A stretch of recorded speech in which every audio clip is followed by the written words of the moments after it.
Okay, looks like we are live. Um, hello everybody. Welcome to the live reading of Across the Worlds, Heroes of the Multiverse #1, a superhero multiverse adventure. Um, so my name is Lucas Flint. I am the author of Across the Worlds and multiple other superhero books, including the series called The Superhero Son, Minimum Wage Sidekick, Capes Online, and many others. And and I just like to do these live readings on YouTube whenever I have a new release, or actually about once a month. So whenever I have a new release, I'll do read the first chapter from that book here. When I don't have a new release out, I'll just go back and read one of my books that one of my backlist titles. So anyway, this is the first live reading of the new year, so yay for that. We're, we're doing the live reading of the. So the way this works, I just read the um, first chapter of whatever book I've decided I'm going to write, and I'm going to read. Sorry, and then at the end, and afterwards, I will read the comments or what comments in chat and answer any questions that readers may have. So before I do that, Heroes of the Multiverse #1, Across the Worlds, is the first book in my new Heroes of the Multiverse trilogy, which is a big crossover trilogy. Uh, the the next big crossover trilogy of superhero books. So I've done two crossover trilogies before. Um, Tournament of Heroes back in 2020, and then Dungeon Heroes back in 2018. Um, and they're very, and the basic idea behind them is pretty simple. I just take a bunch of my superhero characters from different books and series I've written, and they usually team up to deal with some sort of threat that threatens, the multiverse, or something brings them together that they need to deal with.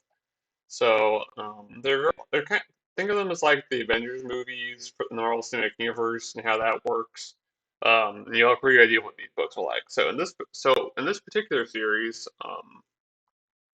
six of my superheroes are gathered together to stop the evil Prince Karos Malik uh, from gather forging the Trinity Blade, a weapon powerful enough to give the user the ability to for the multiverse. The Trinity Blade is split into four pieces, so it's got an ironic name, uh, and across the multiverse. So Karos has assembled his own team of multiversal supervillains to search for the pieces for him, and his twin brother Tojas Malik is the one who brought the heroes of the multiverse together to find the pieces before Karos does. So that's a synopsis. That's pretty much a quick summary of this book, and the basic idea for this trilogy. So obviously there's a lot more to it than that, but you have to read the book to find out more. So uh, let me get some water real quick, and then we'll go jump into the chapter.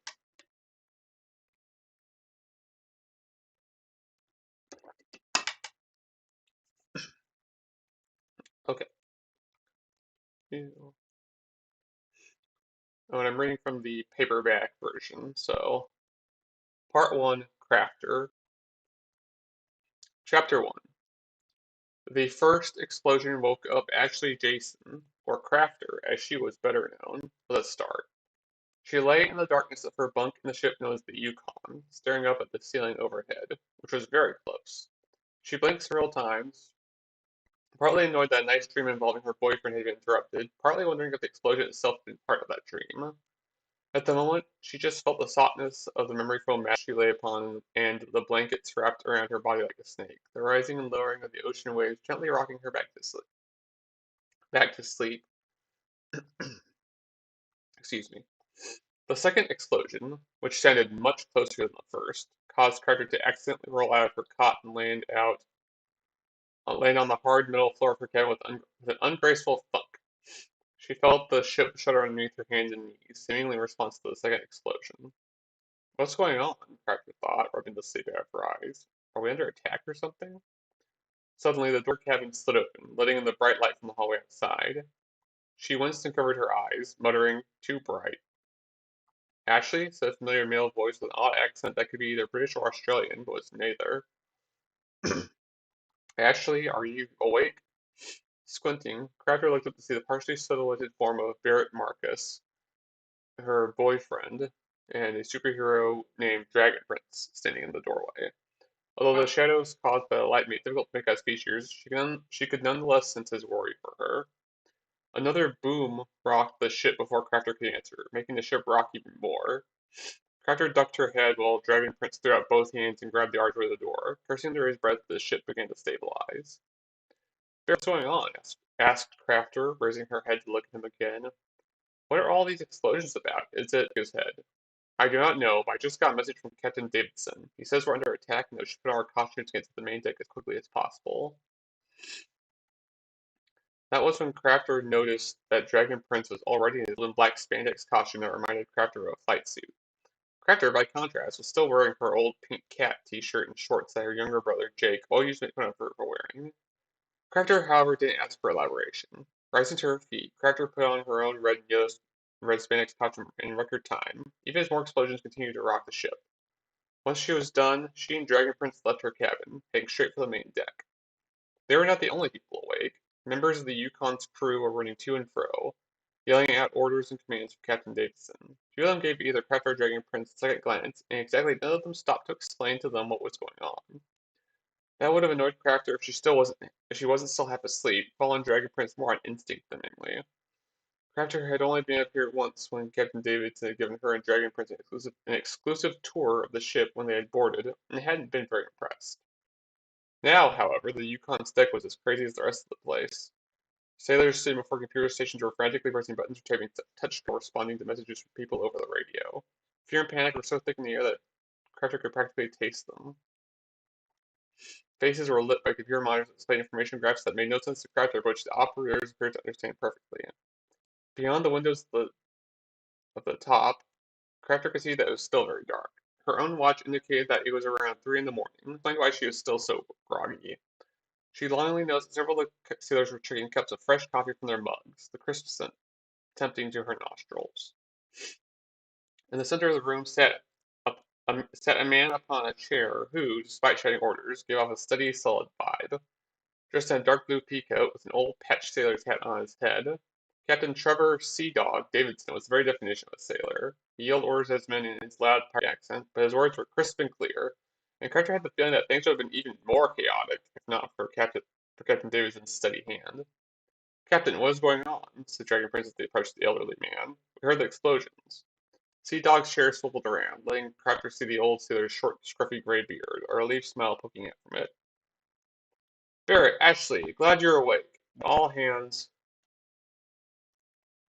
on deck if we're going to reach Superbia safely." Doing her best to suppress a yawn, Crafter asked, in a voice that sounded tired even to her, "Are the Superbians attacking us?" That had been Crafter's fear when Dragon Prince suggested they travel to Superbia by sea. Although Superbia was currently in the midst of a nationwide civil war that left the reigning government crippled and divided, that did not mean the seas were necessarily safe to travel. Dragon Prince had assured her that the Superbian navy, already tiny due to Superbia's status as a small nation, likely would not be a problem, but Crafter had still been worried. To her surprise, however, Sea Dog shook his head. "No, not unless the Superbian navy has decided to go old school with their ships. And I mean really old school." "Old school?" Dragon Prince repeated, a questioning look crossing his handsome features. "What do you mean?" "Shane!" Sea Dog suddenly shouted to the nearest sailor. "Show our guests the attackers." Shane, a young-looking sailor who was probably barely out of his teens, fumbled a tablet in his hands, almost dropping it, before saying, yes, sir," and tapping the screen. After a few more seconds of furious tapping, a holographic image suddenly appeared over the tablet surface. It was an image of an old, fine-looking Victorian sailing ship. Three tall masts up from the center of the ship, while what appeared to be cannons poked out of its sides. Crafter thought that the ship had to be huge given the size of the hologram. Along the side of the ship, the words Dividing blade be red in bright red paint. Its bow even appeared to be shaped like a huge blade, though it was probably more for looks than functionality. Crafter yawned again. What? What is that? Sea Dog suddenly held out a styrofoam coffee cup to Crafter, who took it gratefully. That, my dear, is the enemy ship, apparently named the Dividing Blade. Sipping the warm yet rich liquid, Crafter could feel herself waking up already. Barrett, is that one of those Caribbean Navy ships? Dragon Prince furrowed his brow. No, all Navy ships are modern in design, and none of them are called the Dividing Blade. This thing looks like it sailed straight out of the Age of Exploration. Crafter grimaced. Dragon Prince was the former Dragon Prince of Superbia before it fell in the Civil War. If anyone would know what ships the Superbian Navy used, it would have to be him. Aye, but it hits like a modern-day battlecruiser, Sea Dog grunted. Crafter looked worryingly at Sea Dog. You mean we've been hit already? Not too much yet, said Sea Dog. A cannonball struck the bow, but didn't do much damage to the hull. Plus, second mate Geraldo ought to be out there any second now to deflect the cannonballs. As soon as Sea Dog said that, several loud booms could be heard in the night, and all eyes turned toward the windows. Even through the darkness, Crafter could see several cannonballs flying toward them. But then what looked like a mini-hurricane launched up from the lower of the Yukon and deflected the cannonballs, which vanished somewhere into the shadows beyond their view. They were aiming for the top deck, Dragon Prince observed in a grim tone. Sea Dog nodded. Aye. Hence why I had Geraldo go and use his wind power to protect us. So long as Geraldo keeps deflecting their cannonballs, I think we should be safe. Crafter hoped Sea Dog was right. Where did this ship come from? Do you know? Shane pushed his glasses up the bridge of his nose and glanced at the computer screen. No, it just appeared on our radar all of a sudden and started shooting at us for no reason.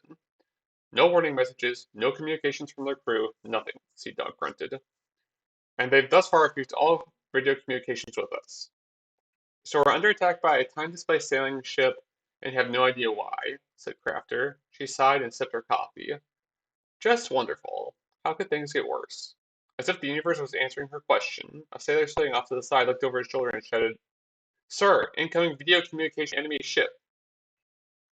Crafter and Dragon Prince exchanged puzzled looks, while Sea Dog snapped, Get the holo screen up, now. The sailor immediately went back to work, and after pressing a few buttons, a holographic screen snapped and took distance in front of the windows. Sea Dog turned in his chair around to face the screen, while Crafter stood on his right and Dragon Prince stood on his left. The screen was blank for a second or two until an image suddenly appeared. A dark-skinned man who appeared to be in his 30s was sitting on a wooden throne in what Crafter assumed was the top deck of the Dividing Blade. He wore blackish blue robes and had long, dark hair that went down to his shoulders. A strange sword-shaped pendant hung his neck, which Crafter only noticed because it had shiny look when it reflected the light from the torches on the walls of the cabin. Greetings, said the man, in a voice that was as smooth as grease. I demand to speak with the captain of the vessel you are attacking. Sea Dog stood up from his chair. That'd be me, Captain Trevor C. Davidson, although I usually go by Sea Dog. May I have the honor of knowing to whom I am speaking? The man frowned. Captain Davidson, my name is Prince Karos Malik, son of the All-King, rightful ruler of Talos, and future ruler of all of the Multiverse. Multiverse? Crafter whispered to Dragon Prince. Does this guy think he's in a sci-fi novel or something? Dragon Prince shook his head, clearly no more understood about the situation than she was. Sea Dog, on the other hand, kept his usual polite expression. Well, Prince Malik, you used a lot of words and terms that I do not believe I've ever heard of. Might you explain them to me one word at a time, as well as why you've chosen to attack our vessel when we've done absolutely nothing to you, your crew, or your ship? Prince Karos scowled. Do I look like a dictionary? I am attacking you because you have something I want. Ordinarily, I would just think you're take it myself. But my second mate has recommended to me that diplomacy sometimes works better than force. So I'm giving you this chance to hand it over to me without more violence. Sea Dog raised an eyebrow. Awfully generous offer of you, Your Majesty. But we don't really know what exactly it is that you want. Prince Karos scowled even more. Play dumb with me, will you? I know you have the guard. If you continue to pretend like you don't know what I am talking about, then we have nothing further to discuss. Prepare to die. Karos raised his hand, perhaps to turn off the camera, when Crafter stepped forward and, holding up her own hand, said, Wait! Karos paused. His gaze shifted from Sea Dog to Crafter, although his disappointment and anger were still obvious. What do you want, woman? Crafter gestured at Sea Dog. Nothing, except to not get blown to bits or sank to the bottom of the ocean. We'd be happy to give you what you want, but we really don't know what it is. Keros eyed Crafter suspiciously. Hmm. Tell me your name. Ashley, Crafter said. Ashley Jason. I also go by Crafter. Keros frowned. Sea Dog, Crafter. What is it with you humans and your code names? We're superheroes, said Crafter. That's kind of what we do. Keros shook his head. Very well then, Crafter. I want the guard of the Trinity Blade. According to my seeker, it is somewhere on your ship. Where is it? Crafter glanced at Sea Dog, who just shrugged. None of the other members of the crew said anything either, with most of them averting their gaze or shrugging even more helplessly than Sea Dog. She looked at Keros. I'm sorry, Prince Keros, but we don't have it. If we did, then like I said, we would give it to you. But we don't, so we can't. Keros' eyes lit with anger. Liar! My seeker says you have the guard. I can understand not giving it up, but I do not respect a liar. I'm not lying, Crafter said. You're not listening to us. Keros blew breath out of his mouth. Why did I even think this was a good idea in the first place? It is always a waste of time to talk with humans, but especially commoners like yourselves. Dragon Prince Crafter felt her temper rise. Commoners? What are you, some kind of medieval prince? I already told you what I am, Keros replied. It isn't my fault you are too stupid to understand. But very well, since you continue to play dumb and treat me like I am some kind of fool, things will have to get much more serious. Pray to whatever gods you believe in, humans, because only divine intervention can save you from my wrath now. With that, the hollow screen went blank, leaving a surprised and slightly confused Crafter staring at her own reflection in the screen. What did he mean by that? Said Dragon Prince in confusion. Is he going to resume attacking us? Most likely, Sea Dog said. Fortunately, Herado's still out there, so we should be able to deflect their cannon. Without warning, the entire ship lurched to one side as if it struck something in the water. Crafter fell to the floor, dropping her coffee cup, which spilled coffee everywhere. Sea Dog clutched the arms of his chair while Dragon Prince gripped the back with his hands. Captain! Shane, who had also fallen onto the floor from the blast, said. Engine crew reporting that some sort of just penetrated the lower decks of the ship. Not a lot of water is getting through, fortunately, but the hull has definitely been breached. A capsule? Sea Dog repeated. Not a torpedo? Shane, tapping the screen of his tablet, shook his head. No, one of the engineers is filming it. Let me get the view on the hollow screen. A second later, the hollow screen showed an image of what indeed appeared to be a pill-shaped capsule of some sort stuck in the hull of the ship. The camera was shaky, obviously taken by a sailor's phone. And in the background, Carter heard men yelling and the engine groaning in the effort of keeping the ship afloat. Water trickled in from around the edge of the capsule, but the capsule was big enough to keep the water from pouring in. Sea Dog's mouth fell open. What in Poseidon's name is that? Without warning, the lid of the capsule burst open, and a heavy smoke screen exploded from within. The smoke screen filled the engine room, instantly obscuring the camera's view of the capsule. More shouts of confusion and fear came from the engineers and sailors. Smoke? Dragon Prince questioned. Some sort of chemical attack? The question was answered for Dragon Prince, however, when a clawed hand that clearly wasn't human suddenly reached out of the smoke and, grabbing the phone, crushed it in its grasp. The stream instantly cut off, making the hollow screen blank again. Shane! Sea Dog snapped. Get that camera back on! I can't, Shane said, frantically tapping his tablet. The phone got destroyed and none of the other engineers or sailors are answering their phones. Rising to her feet, Crafter looked at Dragon Prince, who nodded once, turning her gaze to Sea Dog. Sea Dog, Barrett and I will go check on the engine room. We'll just deal with whatever monster that Keros jerk just sent. Sea Dog pursed his lips but nodded. Aye. May the seas be with ya. Crafter nodded in return. She and Dragon Prince then rushed toward the exit, Crafter hoping against hope that they would be able to save the sailors before it was too late.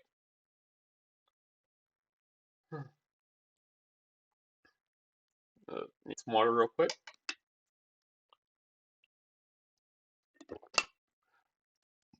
So there, so there you go. That was the first chapter of Heroes of the Multiverse #1, Across the Worlds. I hope you found it interesting, fun. Um, I enjoyed writing this book and particularly this opening chapter, as I feel like it's pretty fast paced and gets the story going. Also raising a lot of interesting questions, which I hope it did for y'all. If you want to read more, then like I said, you can read the book itself. You can get it off Amazon. It's in Kindle Unlimited if you have a Kindle Unlimited subscription, but also until Tuesday, February 8th, it is available at the special launch price of 99 cents for this week. Normally my ebooks are usually around $5.99, $4.99, and the equivalent pricing in international territory. So I would definitely recommend picking up the book now before the price goes back up in a week. So and the paperback and hardcover versions aren't available yet, but I published them this morning. So hopefully by the time uh, I mean, they might be live now. I don't know. I haven't checked, but if they aren't, that's why. But hopefully they'll be up today or tomorrow, and you'll be able to get the book that way if you like your books in paper, um, rather than ebook. So um, yeah, I don't have too much else to say here other than I hope you enjoyed this live reading. And okay, I don't see any comments or comments in the chat, which is okay. You know, this video, how the recording will go up on YouTube, and feel free to comment on the video if you want. I'll still respond to comments, even if they weren't made during the live stream itself. So um, anyway, so for March, um, so March's uh, live stream will be on Tuesday, March 1st, most likely. Yeah. So I imagine it'll probably be around the same time as this, maybe a little bit later in the day. I'm not sure. Um, and I'm not sure which book I will be reading from um, just yet. I'm thinking of doing the Superheroes Return, the first book in my Lightning Bolt series, as I feel like that's a good one.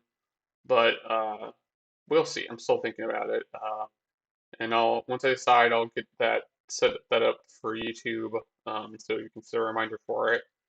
So anyways, again, thank you for watching or listening to this, and I hope you enjoyed it. I hope you also enjoy reading across the worlds yourself, however you decide to pick it up, in whatever format you prefer. And please remember to like this video and uh, just comment, just and also to subscribe to this channel if you want to see when this video. Want to make sure you don't miss future live streams or other videos I might put up. So we'll see about that. So again, thank you for your for watching and listening.